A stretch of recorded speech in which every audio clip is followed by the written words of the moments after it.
ค่ะหมายถึงก็ขอตั้งวัดตั้งเซงในคันเนาะน้ำในก็ทบยาข้าวทั้งวันหนึ่งคันเนาะวันไม่ได้ข้าวแต่มากกับ10 วันก็เขาว่าใช้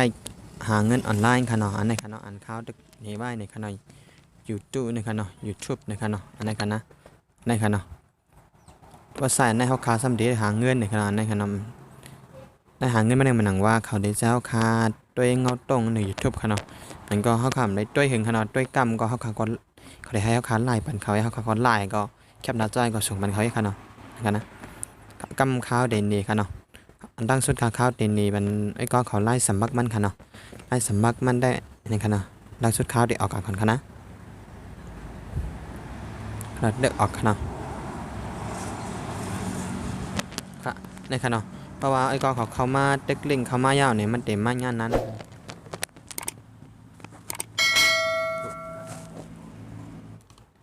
แล้วก็ตั้งเหนือในสายไม้พ่อคันเนาะในคันนะใช้ไม้พ่องมาไม้พ่อคาเป็นเมืองไรเนี่ยเขาเด็กๆเลยคันเนาะพ่อคาอยู่เมืองไรเนี่ยเขาเด็กเลยคันเนาะในคันนะมันหลายๆเมืองคันเนาะในคันนะเมืองไทยคันเนาะเมืองญี่ปุ่นเมืองยูเคครับเมืองเคคันเนาะเมืองอันคันเนาะเมืองมานคันนะมันมาในคันเนาะอันนั้นคันนะไปอยู่เมืองตั้งเมืองเฮาก่อนในคันเนาะอันนั้นคันนะเกาหาตั้งนั้นในคันเนาะเขาคาอยู่เมืองไรเนี่ยก็เด็กเลยกับเมืองนักข่าวอยู่ที่เมืองไทยเนี่ยก็เยอะกันขนาดแล้วก็ใส่ไม้พองตีในขนาดไม้พองเขาคาว่าหื้อในขนาดใส่ไม้พองอันนั้นก็ใส่ไม้พาสปอร์ตเขาคาในขนาดแถว2ได้ใส่ไม้พาสปอร์ตในขนาดมันเป็นตั้งใจสุดๆได้มันก็ตีใส่มาเป็นออโต้ขนาดผนังว่าไอ้ก็เขาเด็กเล่งข้าวเขามาเนี่ยก็มันก็ตีมีไม้รหัสมันเข้าดีในขนาดในใส่ขนาดตั้งใจในขนาดป้าไปมีเนี่ยก็เอารหัสทางมาไอ้ก็เขามีเนี่ยก็เอาไม้ข้าวในใส่ก็ได้ในคันเนาะข้าวก่อนที่เอาไว้ปั่นดินน้ำมันในคันเนาะเพราะว่ากำนำได้ก็เพราะว่าเขาไม้ยังมันก็ดีมาปั่นออโต้คันเนาะในคันเนาะถ้าเขาได้ใส่2 แถวคันเนาะได้ใส่ไม้พวกเขาขายรหัสเขาขายให้คันเนาะไม้พาสปอร์ตเขาคันคันเนาะทั้งใจในคันนะในคันเลือกเบิ้งในคันเนาะก็บ่ยาวก็เข้ามาคันเนาะกับคันเนาะเข้าสู่ระบบกำคันเนาะในคันนะเขามียาวข้าวก็ได้เข้ากับคันเนาะในคันนะ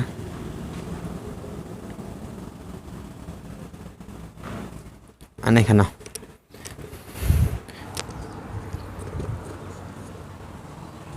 เพราะว่าไอ้ก็เขามากคันเนาะเต็มมาญ่านานในคันเนาะในคันนะ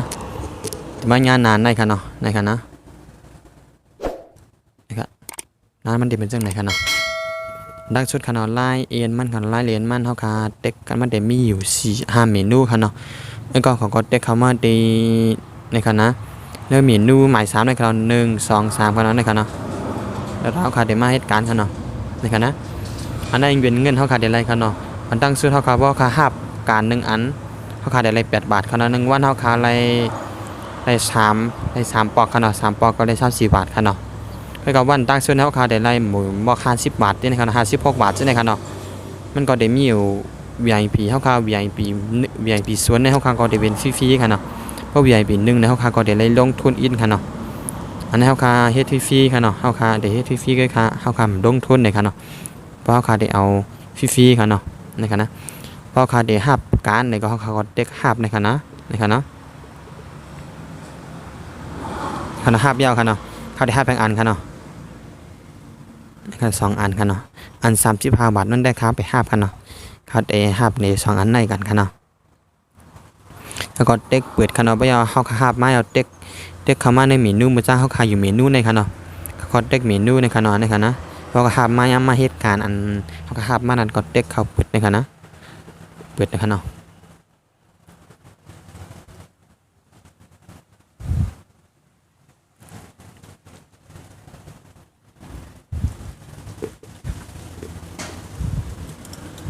กำค่ะเนาะมันไปออกมาบันดักไตในค่ะเนาะในค่ะนะเพราะมันออกมาก็เขาก็เด็กลายบันในค่ะเนาะลายบันแล้วก็เด็กในค่ะเนาะเด็กจำหน้าซอยในค่ะเนาะในค่ะเนาะในก่อนแล้วค่ะเนาะก็เต็กออกค่ะเนาะเต็กออกแล้วก็มาเต็กกันเป็นเนื้อกลางในค่ะนะบันทึกในค่ะนะค่ะเนาะเต็กเป็นหางป้องในค่ะเนาะค่ะเนาะมันก็เต็มเหมือนว่าสายข้าวยามกับ10 ในก้อนเขานั่นก็ในค่ะเนาะไล่เฮ็ดมันค่ะเนาะในค่ะเนาะแล้วก็เต็กแคบหางอันเขาแคบมานานก็ส่งกับมันเขาค่ะเนาะในค่ะเนาะก็เต็กในค่ะเนาะในค่ะนะเขาก็ส่งก็เต็กซึ่งในค่ะนะแล้วก็เต็กเปิดหับทางการเหตุการณ์เขาก็หับบ้านค่ะเนาะเต็ก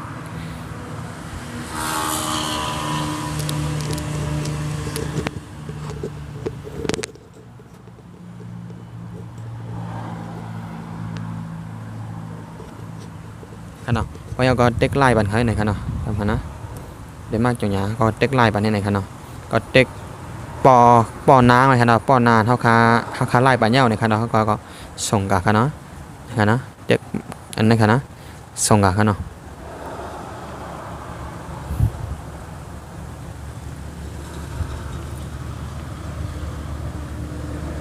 จำคันเนาะ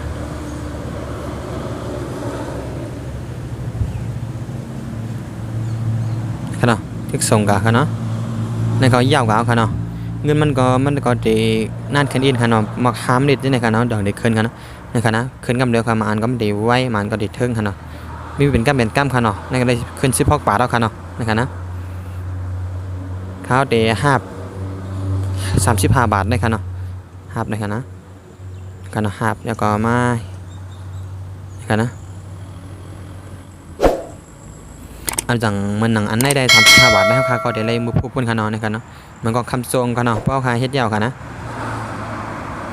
มันแต่ให้เขาเด็กเขาว่าใส่ในคันเนาะคันเนาะ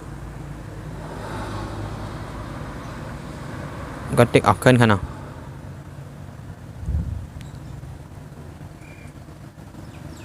ในคันเนาะยาวกว่าคันเนาะเพราะว่ามันยาวกว่ามันเด่มมันมีดีในคันนะประเด็นมันมีในคันเนาะมันเด่มมันมีตีนเขาเฮ็ดยาวคันเนาะในคันเนาะคันเนาะ34 บาทแล้วคันเนาะกำคอมันเด็กขึ้นทาง35 บาทคันเนาะเลยเป็น56 บาทใช่ไหมคันเนาะอันนี้คันนะไล่เอ็นไม่ได้เป็นกันนานคันเนาะก็มันเด็มีสายฟรีในคันเนาะสายฟรีและลงทุนคันเนาะเพราะเขาขาลงทุนในคันเนาะเพราะไอ้ก็เขาใครลงทุนนี่ก็หวังว่าเขาขาไปมีเงินนั้นได้เขาขาใครลงทุนนี่ก็เติมเงินในคันเนาะเติมเงินในคันนะเติมเงินคันเนาะในคันนะครับเติมเงินเขาขาดีในคันเนาะนะครับในข่าวเดี๋ยวลงทุนเอาคันเนาะเพราะใครลงทุนนี่ก็เด็กลงทุนในแค่คันเนาะในขณะมันเดี๋ยวมีวายฟรีในคันเนาะนอกค่าเพราะเขาลงทุนกับเขาการเดินรายการเนี่ยเพราะว่าสายฟรีเป็นเฮ็ดฟรีๆนะเขาการเดินเฮ็ด3 วันคันเนาะ3 วันเลยวัน1 การเขาการเดินไร1 กัมในเขาการเดินไร8 บาทคันเนาะเขาการเดินไร3แล้วก็เขาการเดินไรวัน24 บาทคันเนาะวันตั้งเส้นเขาการเดินไร50 ไป56 บาทใช่ไหมคันเนาะ2 วันเขาการเดินไรวัน24 บาทคันเนาะรวมกันหมดเป็น107 บาทคันเนาะ3 วันก็ถูกแล้วในคันเนาะในคันนะว่าเป็นการลงทุนในว่าใหญ่ปีนึงเท่าค่าเดือนละลง1,350 บาทค่ะเนาะ1 วันเท่าค่าเดือนละ64 บาทค่ะเนาะทำมีค่ายาม90 วันค่ะเนาะวัน64 บาทค่ะนะครับเพราะว่าใหญ่ผิด2ได้วัน200ค่ะเนาะแล้วก็การลงทุนเนี่ย4,500ค่ะนะก็เดือนละค่ายามมีค่ายามเฮ็ดมันอยู่90 วันค่ะเนาะครับเดือนวัน200ค่ะเนาะเพราะว่าใหญ่ผิด3นะครับแต่เดือนวัน400ค่ะเนาะแล้วก็การลงทุนมันก็9,000ค่ะเนาะอันนี้ค่ะนะให้ได้ไปกับ10ปันให้ลงค่ะเนาะเพราะว่าปีใจนะคะเนาะค่ะนะ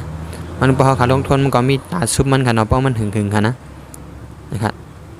เพราะใครลงทุนเนี่ยก็ลงใหญ่เป็นยังไงใหญ่เป็นยังไงก็แล้วค่ะเนาะนะคะนะนั่นก็ใหญ่ปี2ใหญ่ปี3ได้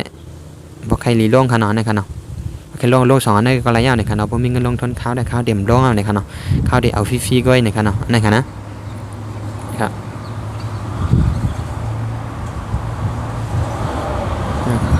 เนาะเพราะว่าไอ้ก็เขาใครถอนเงินนี่ก็เด็กในขณะถอนเงินในขณะในขณะอันนี้จะเป็นไม้ขนาดไม้จู่ไอ้ก็ขนาดพวกไอ้ก็เขาที่เข้ามาเนี่ยก็ผมมีไม้ในก็ที่เข้ามาไล่ในขณะในขณะนะครับนายไม้ในขณะนะครับเพราะว่าไอ้ก็เขาเตรียม100 บาทยาวเนี่ยก็ไอ้ก็เขาก็มาในขณะมาเขาในขณะตอนดาวค่ะเดี๋ยวมาเช็คบัญชีกันเนาะเด็กเขาในก็เลยค่ะเนาะง่ายกันเนาะที่เขาถอนเงินในก็เขาเดี๋ยวให้เขาเช็คบัญชีค่ะเนาะเขาค่ะยืนยันค่ะนะในค่ะเนาะใส่ซื้อรหัสเท่ากันใส่พาสปอร์ตอันเท่าคำเขามาหน้าในค่ะเนาะพาสปอร์ตเท่าค่ะในค่ะอันไหนค่ะนะอันไหนเป็นพาสปอร์ตเท่าค่ะอันนักใจในเป็นพาสปอร์ตถอนเงินเขาเป็นทางอ่านค่ะเนาะในเขาค่ะโดดต้องไว้ในค่ะเพราะเขาค่ะถอนเงินเขาค่ะเดี๋ยวได้ใส่ในค่ะเนาะตั้งใจในเดี๋ยวได้ใส่เป็น6 โต๊ะค่ะเนาะ6 โต๊ะในคันเนาะตั้งใจนะตั้งเนื้อนั่นเป็นรหัสมือเขามาดีน้ำมานั่นในคันเนาะนะครับนะ แล้วก็เข้ากาก็มันก็ได้เจ้าค่ะใส่ซื้อบัญชีแล้วก็ใส่หมายเลขบัญชีเฮาค่ะนะครับเนาะในคณะบ่ค่ะใครช่วยก่อนนี่ก็เด็กในคณะชวนเพื่อนในคณะนะครับชวนเพื่อนในคณะนะครับเนาะแล้วก็เอาแคปทางอันไหนเอาในคณะเอาหมายกอกในคณะส่งมาในกอเขาก็ไล่ในคณะนะครับเนาะในคณะจันทร์เอาช่วยก่อนในคณะ